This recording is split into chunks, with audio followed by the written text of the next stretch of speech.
네, 안녕하십니까. 더불어민주당 을지로위원장 진성준입니다. 그동안에 을지로위원회는 중고자동차 시장의 개방 문제와 관련해서 완성차 업계와 기존 중고자동차 매매업계 간에 협의를 중재해 왔습니다. 이것이 양측의 이해관계가 첨예하게 부딪히는 문제여서 오랫동안 협상을 해왔음에도 불구하고 최종 합의에 이르지 못해 왔는데 그 점을 을지로위원회가 중재해 왔던 것입니다.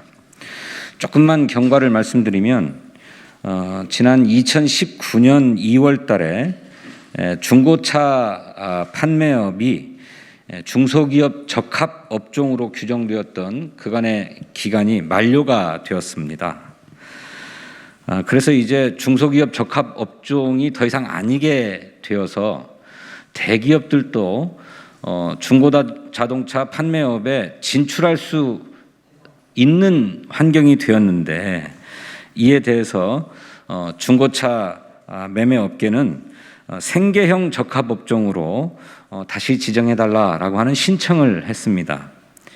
이에 대해서 2019년 11월 동반성장위원회는 중고자동차 판매업이 생계형 적합 업종으로 지정되기에는 일부 부적합하다라고 하는 의견을 중소벤처기업부에 제출했습니다.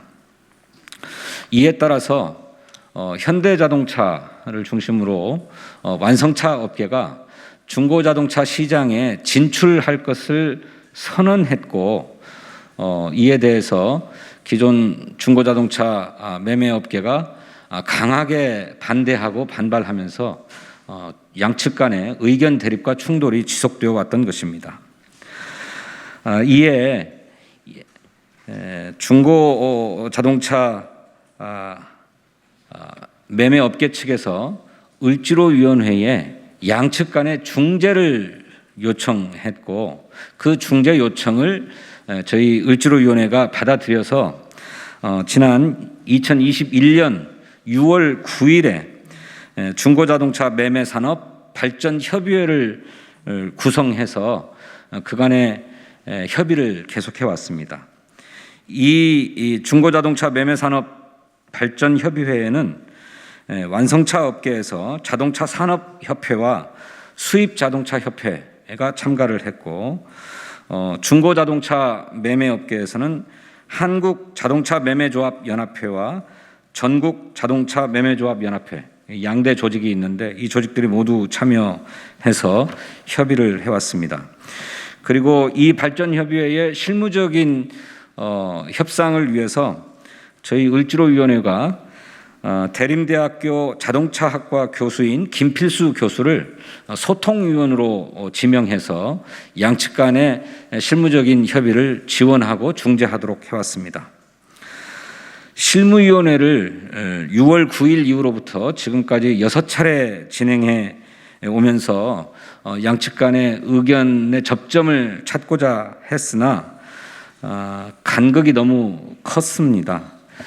그래서 소통위원을 배제하고 을지로위원장인 제가 직접 양측을 불러서 최종 담판 회의를 어제 진행했습니다. 그 결과를 말씀드리고자 합니다.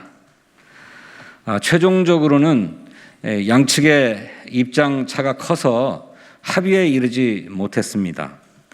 지금까지 이 협의 과정에서 도출된 쟁점은 모두 4가지였는데 2개의 쟁점에서 합의에 이르렀으나 나머지 2개에서 합의에 이르지 못함으로써 결렬하게 되었습니다. 그 4가지 쟁점에 대해서 말씀드리겠습니다. 먼저 중고자동차 매매 시장이 개방되는 상황에서 완성차 업계가 전면적으로 시장에 진입할 경우 기존 중고자동차 매매업계가 입을 타격을 고려해서 시장 진입 비율을 한정하기로 했습니다. 그래서 1차 년도인 올해에는 전체 시장 규모의 3%, 내년에는 5%, 그리고 내후년인 23년에는 7%, 그리고 24년에는 10%의 시장 진입 비율을 허용하기로 양측이 서로 합의하였습니다.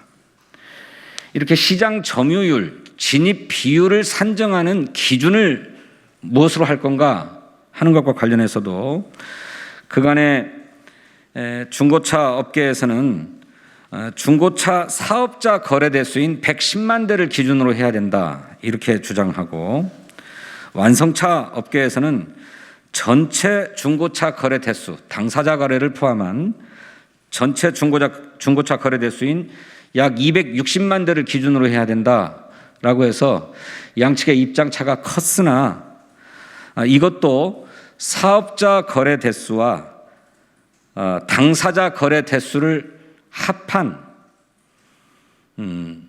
합산해서 그것을 산술 평균하는 방식으로 합의할 수 있겠다 해서 이 시장 점유율을 판단하는 기준 거래 대수에 있어서도 양측이 합의를 했습니다. 그러나 다음 두 가지 쟁점에서 합의하지 못했습니다.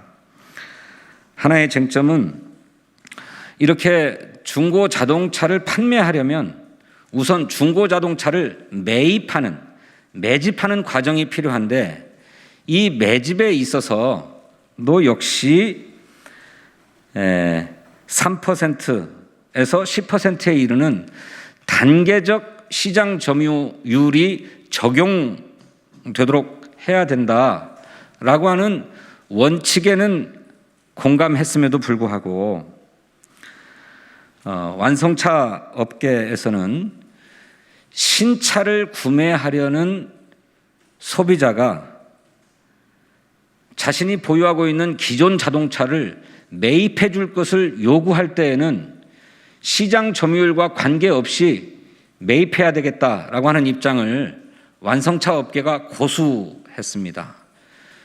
그래서 이 점에서 수많은 절충을 시도하려 했습니다만 끝내 합의에 이르지 못했습니다.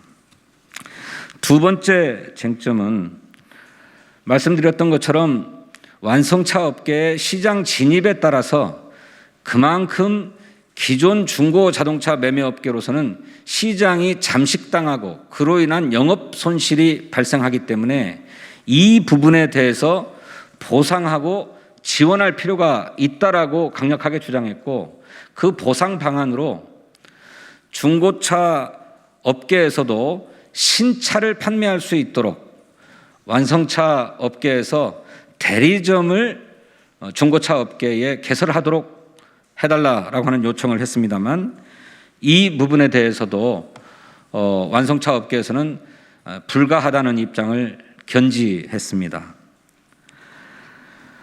오랜 협상과 마라톤 회의를 통해서 4개의 쟁점 중에 크게 2개의 쟁점에 합의하고 나머지 2개의 쟁점에 대해서도 상당한 공감을 이루는 등의 진전이 있었습니다만 최종 합의에는 이르지 못함으로써 결렬하게 되었습니다.